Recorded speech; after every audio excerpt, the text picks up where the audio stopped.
गणपतीची मूर्ती. आयुषच्या डोळ्यात गणपती बाप्पाच्या आगमनाची वेगळीच चमक होती. त्याला आठवलं, मागच्या वर्षीची बाजारातून आणलेली मूर्ती कशी पटकन तुटली होती. आई, यावर्षी आपण स्वतः गणपती बनवूया का? आयुषने विचारले. आईला ही कल्पना आवडली आणि ती म्हणाली, हो बाळा, नक्कीच. आपल्या शेतातून लाल माती आणूया. दुसऱ्या दिवशी सकाळी दोघंही शेतात गेले. आई फावड्याने माती काढत होती आणि आयुष ती टोपलीत भरत होता. मातीचा सुगंध त्याला खूप आवडला.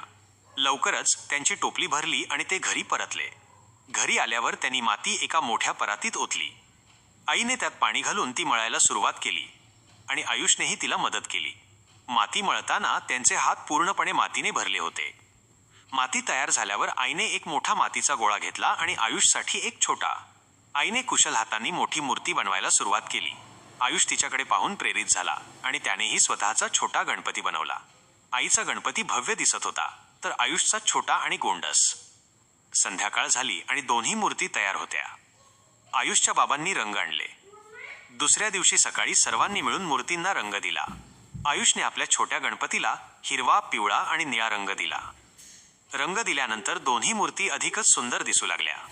गणेश चतुर्थीच्या दिवशी त्यांनी स्वतःच्या हातांनी बनवलेल्या मूर्तीची पूजा केली. आयुषला खूप अभिमान वाटला.